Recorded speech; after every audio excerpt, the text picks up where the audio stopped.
Hi everybody, this is Paul Stefano, voice actor extraordinaire. Okay, voice actor mediocre, but I'm here with an unboxing and review of the new Blue Yeti GX. Now, I'm not much for unboxing videos, I don't do this a whole lot, so I'm going to try to do this in one take, basically because I'm lazy, and we'll see how it goes.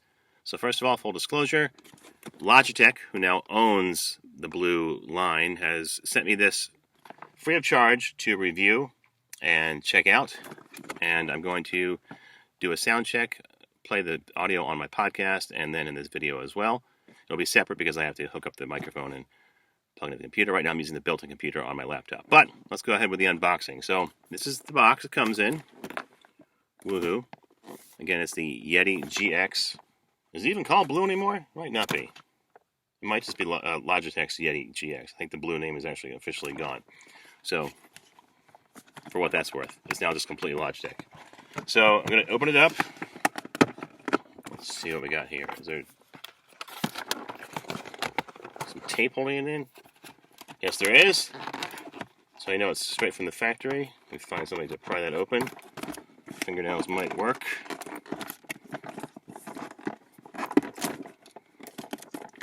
Alright, one side off.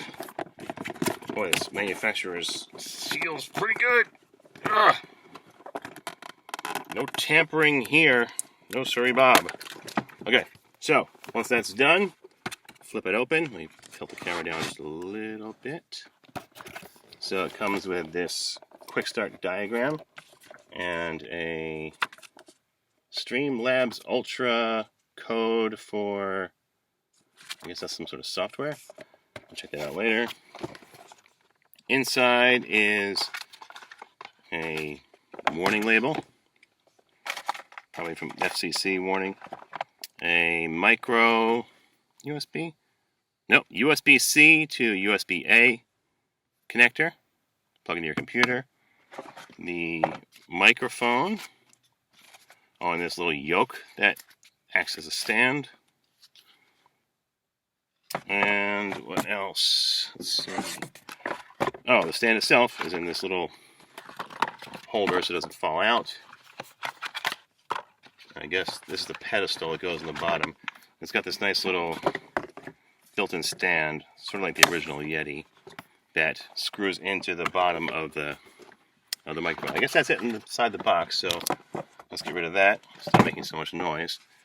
Here is the little round disc with a thread on it, and it screws right into this bottom of the microphone. I'm guessing, again, I'm just opening this up for the first time, as witnessed by me struggling with the manufacturer's tape on either side.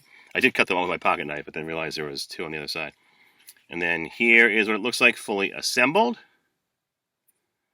And looks like it can sit on a desk or a shelf.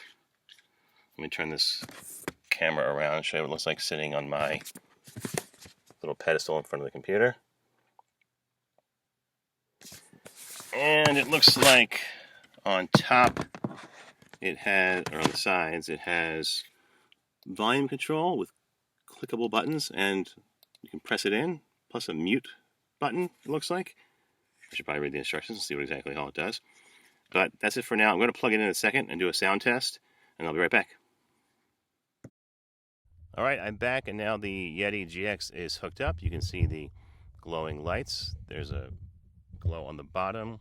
There's a glowing logo here for Logitech, and the gain button also lights up. Now, I was looking on the documentation. I couldn't really find what I was looking for, most notably whether this is a top address mic, like I'm talking to it now, like I'm on the radio or doing an interview, or whether it's a side address mic. Now, as you may know, the original Yeti was a side address mic, so you would actually talk into it like this to get the maximum benefit from the capsule, but a lot of people would turn it on its side and talk into it. This does bend on its axis, so I do think it's meant to be sort of pointed at your mouth, and that's probably how it sounds the best. You can tell me.